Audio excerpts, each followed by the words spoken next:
Howdy folks, my name is Garry Conroy-Cooper and I live in Australia, on an island in fact at the bottom of Australia called Tasmania, and in a village of 2,500 people, which you can't get much more rural than that in Australia.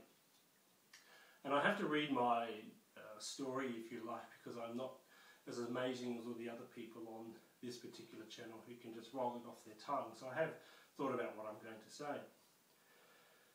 And I've only come across it only gets better today, in fact. And I have to confess that I've actually shed some tears listening to people's stories of my brothers and sisters around planet Earth. To a certain extent, I've actually forgotten about the very bad and the very negative experiences that one had during the high school years during the 1970s and 1980s in rural Australia, which I suspect is very much reflected in other parts of the world. So I want to tell my little short story on YouTube, and I so wish YouTube was around when I was a teenager. I'm old enough to remember the world before the internet. However, watching this project really coming to fruition via the News Corporation in itself is pretty amazing. But it has actually provided, listening to people's stories, an opportunity to reflect back on really what one would describe as those horrendous high school years where there seemed to be no way out of that education or prison, no avenue from getting away from young men and also young women who are abusive, who are harassing, physically abusive, and in an environment where there was no support from the teaching staff, the parents or friends associations, and other adults, including one's family, because as a 14 and 15-year-old, if I look back and think, could have I come out to my family at that age, I couldn't have had a more horrendous thought about all the possible implications I had in my mind if I did that.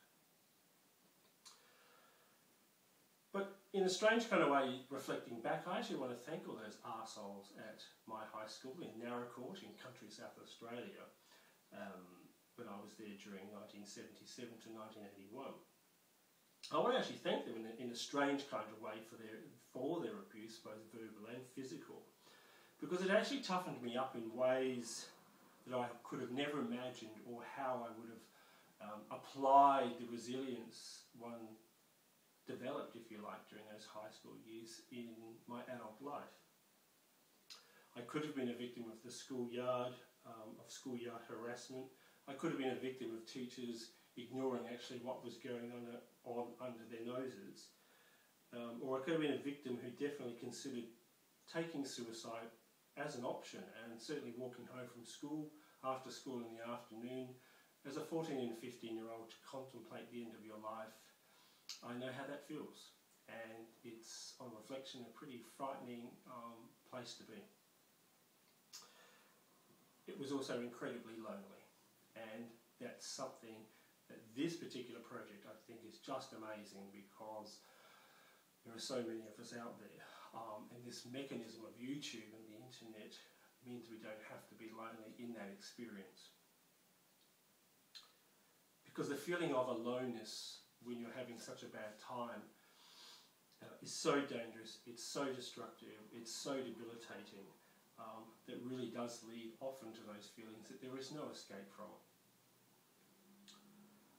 So, as I mentioned earlier, in a paradoxical kind of way, the abuse I suffered as a teenager in a rural high school, to a certain extent, fortified me for my future.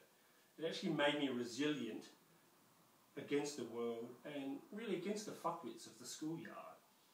And this has certainly carried through to my adult life. All I can say is young men and young women who find themselves in this situation, it does get so much better than this, or so much better than that. As many on YouTube have pointed out over the last few weeks, it is hell when you are feeling so damn alone and that there's nobody to talk to. But for God's sake, it's the 21st century, folks. You are not alone. Get onto Google, search for those support groups, search for others like yourself, and prove to those bastards of the schoolyard, or the college, or the university campus, that no matter how much hell others put you through, you've actually got what it takes to get you through. A really important message is to take comfort, if that's possible, during these horrible times that we experience as teenagers, is that actually we are everywhere. We govern countries. We run multinational organisations. We have influenced society over the centuries in so many ways. We've ruled empires. We collect garbage. We teach others. We discover theories of the universe. We garden. We fuck. We love. We have great days. We have less than great days. We work. We live. We play. And we experience ourselves in so many countries around the world and in so many societies. In every country, in every town, in every place, we are everywhere. This has been an opportunity to look back, and life has gotten so much better. When I think of the day that I finished school in December 1981 and never had to walk back into that sort of dysfunctional educational gulag, which was the high school I spent 5 years at, I felt freedom. I felt freedom to discover myself the way I wanted to for the rest of my adult life. It's been bumpy, but at 46 I can look back and think, so far I've had an amazing life. Fantastic experiences, amazing challenges that I could have never dreamed of. And this is obviously a common theme coming through people's stories. I've run multi-million-dollar companies. I've run parts of government who affect thousands of people's lives. I've had great and passionate love affairs. I've travelled the world. I've created art, lived in many places, developed lifelong friendships, have encountered so many amazing people in that journey or through that journey. Like you, you'll be going through this journey. And I have the best relationship in the world. I am the most privileged man. I have a partner of 10 years who accepts me as I am. And you will discover that because you're in your circumstance at the moment where nobody accepts you. Well, it's not about them. It's about you. Had I taken the path that may have led to me taking my life, which is certainly something I contemplated as a teenager, then the world would have actually been denied me. And all I have to offer it, in the past, now, and in the future.